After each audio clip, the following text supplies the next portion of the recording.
नमस्कार. मी वैद्य ऋषिकेश माळवदे. आज आपण आणीलायन या उपक्रमांतर्गत चरक संहिता चिकित्सास्थान अध्याय 15 गृहिणी दोष चिकित्सा यामधील श्लोक क्रमांक 98 ते 110 याबद्दल पाहणार आहोत. प्रथमतः गुरुवंदन करून आपण या आजच्या आपल्या कार्यक्रमाची सुरुवात करूया. श्री गुरुभ्यो नमः.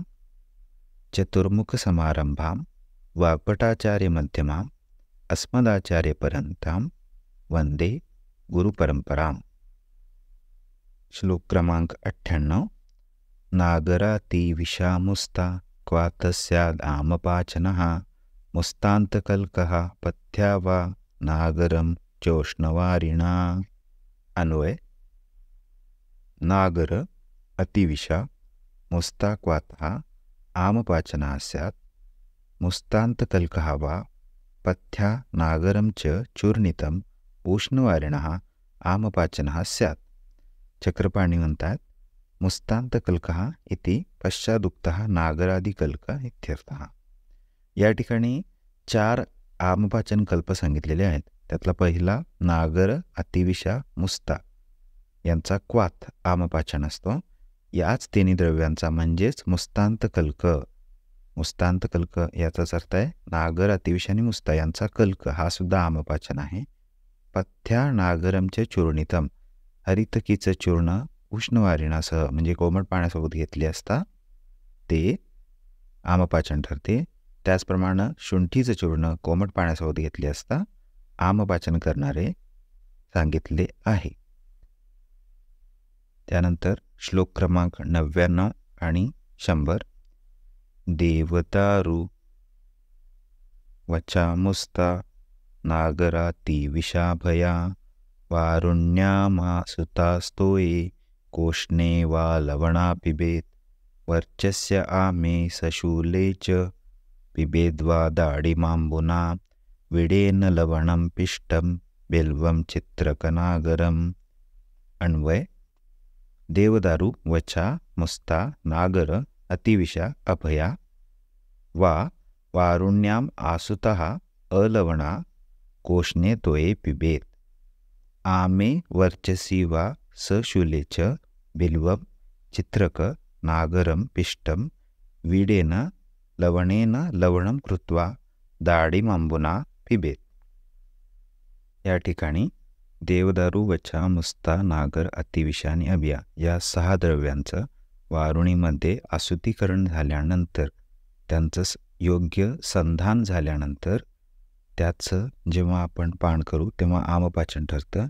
किंवा या सर्वांचाच जो योग आहे हा अलवणाचा अर्थ येते ईशत सैंधवयुक्त असा गंगाधर करतात.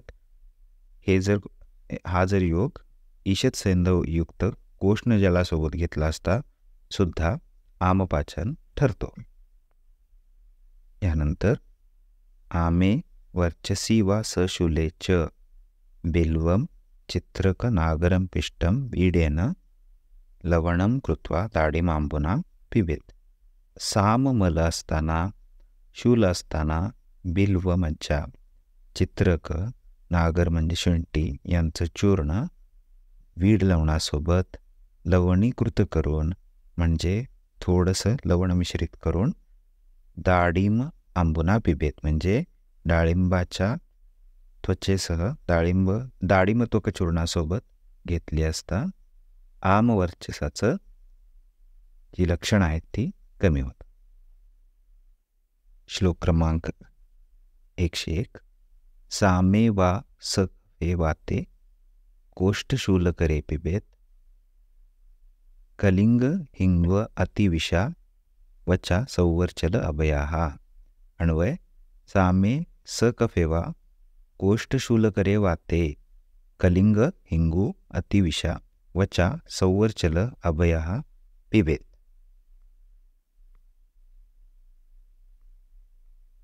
सामकोष्ठ किंवा सकफकोष्ठ यांच्यामध्ये शूल असताना कलिंग म्हणजे इंद्रियव हिंगू अतिविषा वचा संवर्चल लवण आहे हे आणि अभया यांचं चूर्ण घेतले असता कोष्णवारिणासह ते लावून घ्यायचं आहे.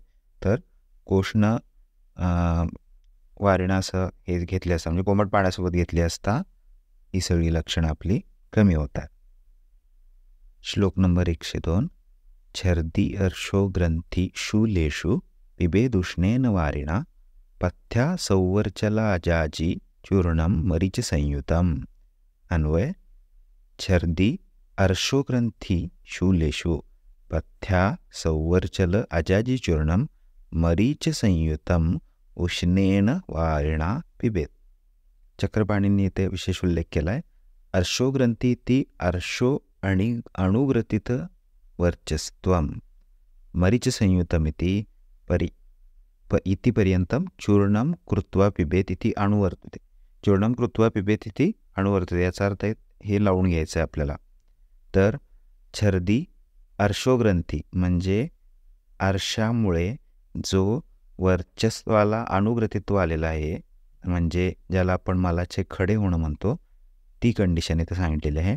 आणि शूल यांच्यामध्ये पथ्या संवर्चल लवण आणि अजाजी चूर्ण मरीच संयुतम म्हणजे मरीचचं प्रक्षेप घालून कोमट पाण्यासोबत घेतली असता ही लक्षणं कमी होतात. श्लोक क्रमांक 103 आणि 104.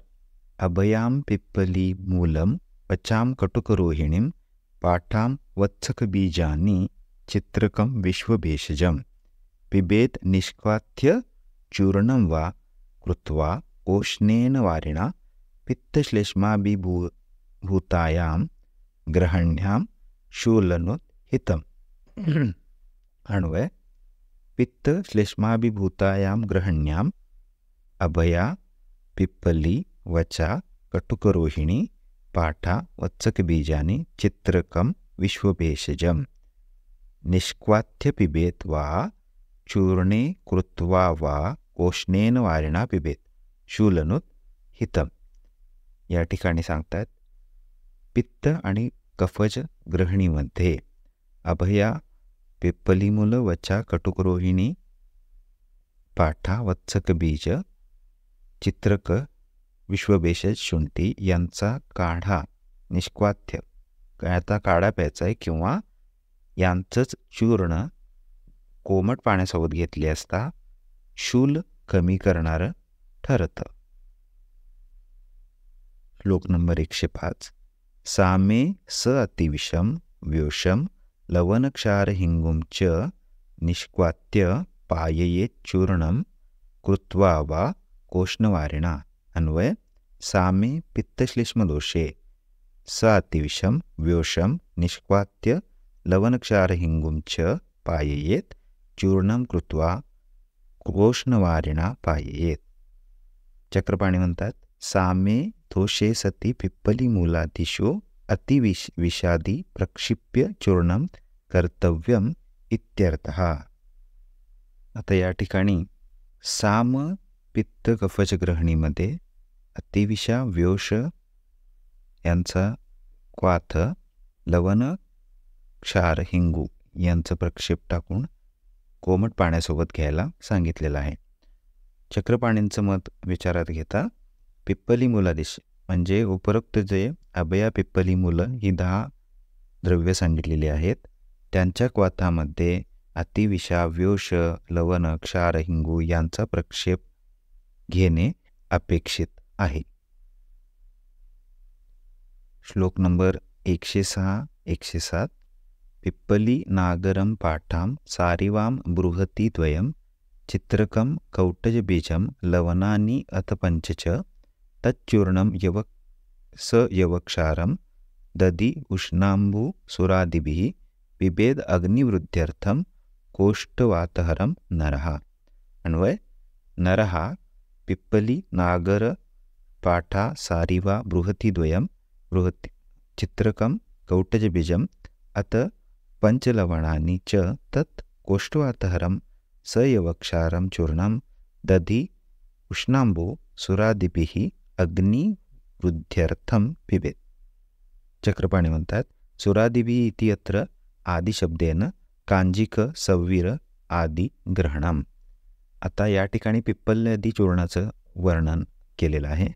याच्यामध्ये पिप्पली, नागर, शुंठी, पाठा, सारिवा, अनंतमूळ, मृगतीद्वयम म्हणजे रेंगणी आणि डोरली, चित्रक, कौटज बीज, लवण आणि पंच म्हणजे 5 लवणं यांचं चूर्ण, दही, उष्णांबू म्हणजे कोमट पाणी किंवा सुरादिबी म्हणजे सुरा, मदिरा या अर्थानं सव्वीर, कांजिक यांचं अणुपान स्वरूप घेत असताना ते यवक्षार घालून घ्यायचं आहे आणि हे अग्निवृद्धी करण्यासाठी आणि कोष्ठामध्ये असणाऱ्या वाताचं शमन करण्यासाठी उपयोगी आहे. श्लोक नंबर 108 ते 110 मरीचाद्य चूर्ण. मरीचम कुंचिका अंबष्टा वृक्षामला ऊडवः पृथक् फलानि दशचाम्लस्य वेतसस्य फलार्धिकं सौवर्चलं बीडं पाक्यं यवक्षारः ससैन्धवः षटी पुष्करमूलानि हिंगू हिंगूशिवाटिका तत् सर्वमेकतः सूक्ष्मं चूर्णं कृत्वा प्रयोजयेत्. हितं वाताभिभूतायां ग्रहण्याम् अरुचौ तथा इति मरीचाद्यं चूर्णम्. अन्वय: मरीचम, कुंचिका, अंबष्टा, वृक्षामलाः पृथक् च दश अम्लस्य वेतसस्य च फलानि फलार्धिकं सौवर्चलं बीडं पाक्यं यवक्षारः ससैन्धवः षटी पुष्करमूलानि हिंगूशिवाटिका तत् सर्वमेकता सूक्ष्मं चूर्णं कृत्वा वाताभिभूतायां ग्रहण्यां तथा अरुचौ च हितं प्रयोजयेत्. या ठिकाणी मरीच, कुंचिका, कुंचिका म्हणजे कृष्णजीरक, अंबष्टा म्हणजे पाठा, वृक्षाम्ल हे प्रत्येकी 1-1 कुडव प्रमाणात घ्यायचं आहे. आम्लवेतस 1 पल घ्यायचं आहे आणि सौवर्चल, बीड, पाक्यलवण, पाक्यलवण म्हणजे काळं मीठ, यवक्षार, सैंधव, षटी, षटी म्हणजे कचोर, पुष्करमुळ, हिंगूशिवाटिका, हिंगूशिवाटिका म्हणजे या ठिकाणी वंशपत्री असं घ्यायचं आहे. या सर्वांचं अर्धा पल प्रमाण घ्यायचं आहे आणि या सर्वांचं चूर्ण एकत्रित करून घ्यायचं आहे. हे वातप्रधान ग्रहणीमध्ये आणि अरुचीमध्ये वापरायला सांगितलेलं आहे. यालाच मरीचाद्य चूर्ण असं म्हटलेलं आहे. धन्यवाद.